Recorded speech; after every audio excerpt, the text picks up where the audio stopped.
समुद्र की सबसे बड़ी ताकत और सबसे बड़ी शक्ति माना जाता था और पश्चिमी देशों की नौसेना हमारी नौसेना से कमजोर थी। भारत के समुद्र से सीमा 1198 किलोमीटर लंबी है, जो कि पूरी दुनिया में 14वें स्थान पे है। भारत के लोथल में इस दुनिया का सबसे प्राचीन बंदरगाह है, जो लगभग 4200 वर्ष पुराना है। 9वीं से 13वीं शताब्दी के बीच दक्षिण भारत के चोल साम्राज्य को उस समय की सबसे शक्तिशाली नौसेना माना जाता था। नौसेना चोल साम्राज्य के पास थी। इसी कारण तमिलनाडु से लेकर श्रीलंका, बर्मा, थाईलैंड और इंडोनेशिया तक चोल साम्राज्य फैला हुआ था और इसी जहाज पश्चिम से मध्य एशिया से लेकर चीन तक आते जाते थे। आज जिस भूखंड पर सबसे बड़ी मुस्लिम आबादी वाला देश इंडोनेशिया है, वह इंडोनेशिया भी चोल साम्राज्य के जमाने में श्री विजय हुआ करता था, जबकि थाईलैंड को स्वर्ण भूमि और द्वारती कहा जाता था। दौर में चोल साम्राज्य की नौसेना के साथ हिंदू धर्म और भारतीय संस्कृति पूरी दक्षिण एशिया में फैली हुई थी और 12वीं शताब्दी में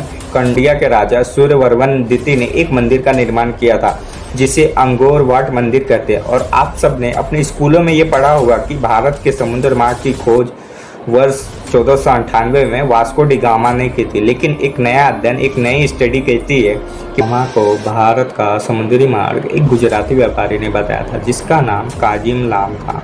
शिवाजी महाराज के बारे में यह बात तो सब जानते हैं कि उन्होंने मुगलों को काफ़ी नुकसान पहुंचाया और उनके साथ संघर्ष किया, लेकिन यह बात बहुत कम लोग जानते हैं कि उन्होंने एक बहुत शक्तिशाली नौसेना का भी निर्माण किया था। छत्रपति शिवाजी महाराज उस जमाने में यह बात जानते थे कि एक महाशक्ति बनने के लिए एक समुद्र शक्ति बनना कितना आवश्यक है।